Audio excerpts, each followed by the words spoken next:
ધોરણ 9ના વિદ્યાર્થી મિત્રો, આજે આપણે હિન્દીમાં 19મો પાઠ છે. એ છે મહાકવિ કાલિદાસ, જે સંસ્કૃતના બહુ મોટા કવિ છે.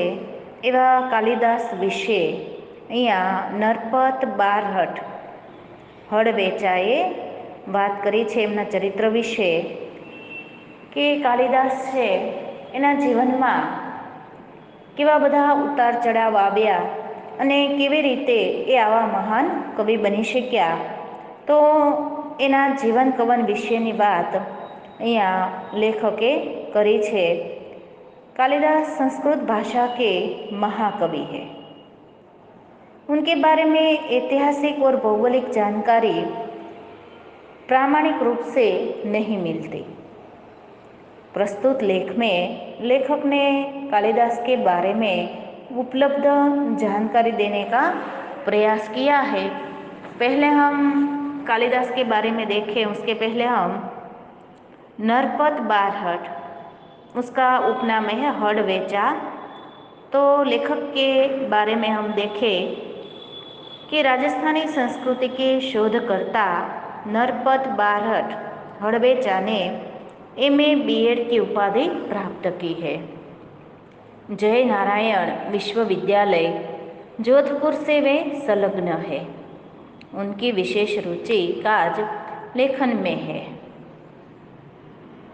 वे संस्कृति के प्रवाहों और प्रवाहों को समझने में प्रयत्नशील है। महापुरुषों को नमन करते हुए आपने लिखा है, जिन्होंने देश सेवा की खातिर अपना घर परिवार छोड़कर ऐशो आराम त्याग कर भूखे प्यासे नंगे पांव रहकर देश को गुलामी की जंजीरों से मुक्त कराने के लिए सर्वस्व कुर्बान किया है, वे वंदनीय है। महापुरुषों की जीवनियाँ आपकी प्रसिद्ध कृति है। इस संग्रह में कुल 60 प्रसिद्ध महापुरुष को जीवन चरित्र अंकित किया है आपने। प्रस्तुत जीवनी महाकवि कालिदास में कालिदास के जन्म और परिचय का एवं उनकी प्रसिद्ध साहित्यिक रचनाओं का विवरण है। इस कृति से यह संदेश मिलता है कि किसी बच्चे को बुद्धू यानी कि मूर्ख मानना नहीं चाहिए, क्योंकि वह मौका मिलते ही हीरे की तरह चमक सकता है। तो यहाँ पर कालिदास के बारे में लेखक ने बताया है कि वह बचपन में कैसे थे और वह कैसे महान बन जाते हैं। उसने संस्कृत में बहुत सारे ग्रंथ लिखे हैं। वह माता काली के भक्त थे, इसीलिए उसका नाम कालिदास रखा जाता है। तो हम देखें कि उसका जन्म कब हुआ था। तो महाकवि कालिदास के जन्म स्थान के बारे में ठोस जानकारी नहीं मिल रही है, उसका अभाव है। कुछ विद्वान उनका जन्म 365 ईस्वी सन में तथा निधन 445 ईस्वी सन में मानते हैं। उनका जन्म स्थान उज्जैनी यानी कि उज्जैन बताया जाता है। उज्जैन में राजा विक्रमादित्य का शासन था। उनके राज्य में प्रजा सब प्रकार से सुखी थे। साहित्य और कला का भी खूब विकास हुआ। राजा विक्रमादित्य ने समय समय पर सोने के सिक्के चलाए थे। उनके प्रोत्साहन से संस्कृत भाषा की खूब उन्नति हुई थी। अब हम कालिदास की युवावस्था के बारे में देखें तो ऐसा कहा जाता है कि युवावस्था तक कालिदास से वह निरक्षर थे, यानी कि उसे पढ़ना लिखना नहीं आता था। वे पेड़ की जिस डाल पर बैठते थे उसी को काटते थे, यानी कि वह मूर्ख थे, बुद्धू थे। अब क्या होता है उसके बारे में हम देखें कि विद्वत्मा जो है वह राजकुमारी है। वह राजा शारदानंद की अत्यंत सुंदर और गुणवती पुत्री थी। उसे अपने रूप गुण और ज्ञान का बहुत घमंड था। बड़े बड़े विद्वान और पंडित उससे शास्त्रार्थ करने का साहस नहीं करते थे, यानी कि शास्त्र में उसे कोई जीत नहीं सकता था, ऐसे वह विद्वान थी। उसकी इस विद्वता के कारण कुछ ईर्ष्यालु पंडितों ने उसका विवाह किसी मूर्ख से कराने का निश्चय किया, यानी कि कोई पंडित उससे जीत नहीं सकता था। उसने ऐसी शर्त लगाई थी कि जो भी मुझे शास्त्रार्थ में हरा दे मैं उससे ब्याह कर लूँगी, लेकिन कोई उसे हरा नहीं सकता था। अब कुछ ईर्ष्यालु पंडित है वह ऐसा निश्चय करते हैं कि हमें इसका जो घमंड है वह तोड़ना ही है।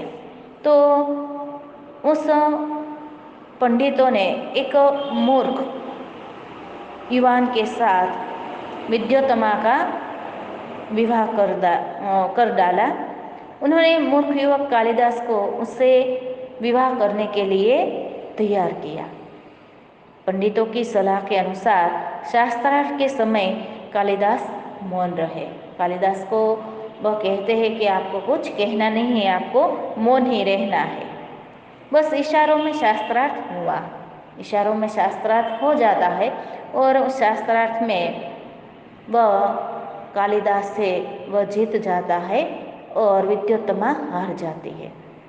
तो शास्त्रार्थ के समय, शास्त्रार्थ यानी कि शास्त्र जो है उसकी स्पर्धा होती है और उसमें वह जीत जाते हैं। तो उस समय विद्योत्तमा ने एक उंगली उठाई, वह एक उंगली उठाती है, वह भी मौन भाषा में ही कालिदास के साथ शास्त्रार्थ करती है, क्योंकि कालिदास का मौन व्रत था, ऐसा उस पंडितों ने बताया था विद्योत्तमा को। तो इसका अर्थ था कि ईश्वर एक है। विद्योत्तमा एक उंगली उठाती है और इसका अर्थ यह था कि ईश्वर एक है। कालिदास समझे कि वह मेरी एक आंख फोड़ना चाहती है। वह तो मूर्ख थे, इसलिए उसने ऐसा सोचा कि वह मेरी एक आंख फोड़ डालना चाहती है। तो कालिदास से उन्होंने दो उंगलियां उठाकर इशारा किया कि मैं तेरी दोनों आंखें फोड़ दूंगा। वह दोनों आंखों फोड़ने का इशारा करते हैं, लेकिन जो पंडित है वह पंडितों ने इसका यह अर्थ लगाया कि ईश्वर और जीव दो है। पंडित तो है वह क्या करते हैं कि उसका दो अर्थ करते हैं, कि उसका अर्थ अलग ही लगाते हैं कि ईश्वर और जीव दो है, एक ईश्वर है तो दूसरा जीव है।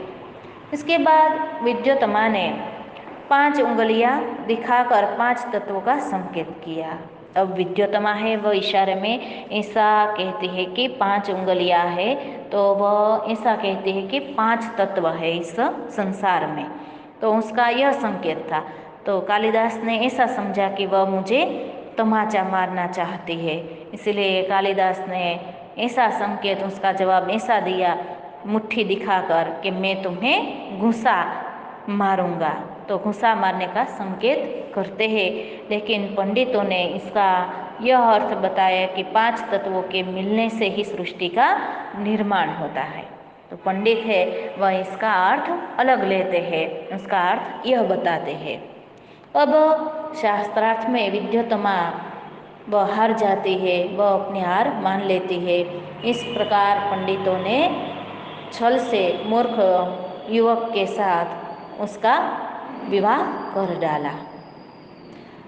लेकिन जो यह भेद है वह ज़्यादा दिन नहीं रहता है और एक दिन वह भेद खुल जाता है कि विद्योत्तमा जल्दी ही समझ गई कि पंडितों ने धोखे से उसका विवाह एक मूर्ख युवक से कर दिया है। उसे बहुत दुख हुआ कि यह जो हुआ वह अच्छा नहीं हुआ, यह तो मूर्ख है, मैं तो बहुत ज्ञानी हूँ। उसने अपने महल में कालिदास के प्रवेश पर रोक लगा दी कि कालिदास को वह अपने महल के अंदर आने ही नहीं देती है, कि तुम्हें अंदर प्रवेश ही नहीं है। अब कालिदास क्या करते हैं कि वह माता काली है उसकी आराधना करते हैं, उसकी पूजा करते हैं, अर्चना करते हैं और वह काली को प्रसन्न करते हैं। कहते हैं कि इसके बाद कालिदास ने माँ काली की उपासना कर उन्हें प्रसन्न किया, माता को प्रसन्न करते हैं। माँ के वरदान से उन्हें सारी विद्याओं का ज्ञान प्राप्त हो गया। इसी से उनका नाम कालिदास पड़ा। मैंने आपको पाठ की शुरुआत में ही बताया था कि ये वो काली के भक्त थे, इसलिए उसका नाम कालिदास पड़ जाता है। अब वह कालिदास है, वह विद्या प्राप्त करके, ज्ञान प्राप्त करके जब घर पर लौटते हैं और विद्योत्तमा को वह ज्ञानी हो गए हैं इसका एहसास कराते हैं, संस्कृत में वह पंक्तियाँ श्लोक बोलते हैं, तब उसको ज्ञान हो जाता है विद्योत्तमा को कि यह तो पढ़ लिख कर आए हैं, ज्ञानी बन गए हैं। तब वह उसका स्वागत करती है और घर में बुला लेती है। अब हम देखें कि कालिदास ने कौन कौन सी रचनाएं की है।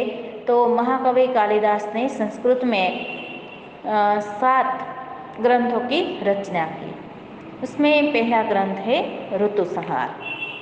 तो इसमें किसकी कथा है? तो इसमें ऋतुओं का तथा प्रकृति का सुंदर वर्णन किया गया है कि ऋतु कैसे होते हैं, उसमें कौन कौन से फूल खिलते हैं। तो ऐसी ऋतुओं के बारे में, प्रकृति के बारे में उसने बहुत ही सुंदर वर्णन किया है। अब दूसरा जो ग्रंथ है वह मालविका अग्निमित्र, यानी कि मालविका और अग्निमित्र। तो इसमें विदिशा के राजा जो अग्निमित्र है और विदर्भ की जो राजकुमारी मालविका है, दोनों की प्रणय कथा बताई गई है। ये तो बहुत लंबे ग्रंथ है, लेकिन उसके बारे में हम यहाँ पर थोड़ी सी जानकारी दे रहे हैं। अब तीसरा जो ग्रंथ है वह है विक्रमोर्वशीयम। तो इसमें विक्रम राजा है और जो એટલે પુરુરવા મહારાજા પુરુરવા વિક્રમ વંશના જો રાજા છે પુરુરવા એ અને અપ્સરા ઉર્વશી એની બેની પ્રેમ કથા આમાં લેવામાં આવી છે। यानी कि यहाँ पर पुरुरवा और अप्सरा उर्वशी की प्रणय कथा बताई गई है। अब चौथा जो ग्रंथ है वह है कुमार संभव। कुमार संभव में कार्तिकेय का जन्म किस तरह होता है, किस लिए होता है, उसके बारे में विस्तार से बात की गई है। इसमें शिव पार्वती के विवाह से लेकर कुमार कार्तिकेय के जन्म तथा उसके द्वारा तारकासुर के वध का वर्णन है। तारकासुर है वह देवों को बहुत परेशान कर रहा था, इसलिए वह उसका वध करना चाहते थे।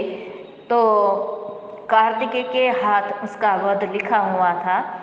तो वह शिव पार्वती को मनाते हैं और दोनों का विवाह कराते हैं और जो उसका सबसे बड़ा पुत्र है वह कार्तिकेय है, वह कार्तिकेय के द्वारा तारकासुर का वध होता है। अब पांचवा जो ग्रंथ है वह मेघदूत है। इसमें एक अक्ष के विरह का चित्रण है। यक्ष है वह मेघ को दूत बनाकर, मेघ यानी कि बादल है, वह बादल को दूत बनाकर अपना संदेश मेघ द्वारा अपनी प्रेमिका को पहुंचाता है। એટલે કે આમાં અક્ષ છે એ એમ કે અત્યારે પોતાની પ્રેમિકાથી અલગ છે, એના વિરહમાં છે, એટલે એ વાદળને દૂત બનાવી અને એની સાથે સંદેશો મોકલે છે એની પ્રેમિકાને, એનું આખું વર્ણન કરવામાં આવ્યું છે। अब छठा जो ग्रंथ है वह रघुवंश है। तो इसमें राम के वंश का परिचय दिया गया है। जो उसमें जो जो राजा हो गए उसके बारे में बहुत प्रस्तुत वर्णन किया है। अब सातवां ग्रंथ है वह है अभिज्ञान शाकुंतलम। तो यह है वह उसकी बहुत प्रसिद्ध हुई कृति है, बहुत प्रसिद्ध हुआ था यह ग्रंथ। यह कालिदास की सर्वोत्कृष्ट कृति है। इसमें राजा दुष्यंत और शकुंतला के प्रेम को नाटक के रूप में बड़े सुंदर रूप में प्रस्तुत किया गया है। અભિજ્ઞાન શાકુંતલમ એટલે કે કેવી રીતે આ દુષ્યંત અને શકુંતલાની પ્રેમ કથાનો વિસ્તાર થાય છે અને એનાથી ભરતનો જન્મ થાય છે અને એ ભરતના નામ ઉપરથી જ આપણા દેશનું નામ પણ ભારત પાડવામાં આવે છે. તો એનું આખું ખૂબ વર્ણન સરસ રીતે આમાં કરવામાં આવ્યું છે આ ગ્રંથમાં. कालिदास के बारे में हम देखें तो महाकवि कालिदास महाराजा विक्रमादित्य के नवरत्नों में से एक थे। वे हमारे संस्कृत साहित्य में सदा अमर रहेंगे क्योंकि उसने बहुत अच्छा साहित्य सर्जन किया है संस्कृत में। उनकी रचनाओं में उनके समय के इतिहास, साहित्य, शासन, राजनीति तथा समाज के बारे में जानकारी प्राप्त होती है। यानी कि उस समय का इतिहास के साथ साहित्य के बारे में बताया है, शासन के साथ राजनीति कैसी थी, तो उन सब के बारे में बहुत अच्छी तरह से उसने माहिती दी है, उसका वर्णन बहुत अच्छी तरह से किया है। तो यह महाकवि कालिदास का चरित्र व नरपत बारहट यानी कि हड़वेचा ने किया है। बहुत अच्छी तरह से उसने कालिदास के बारे में हमें बताया है।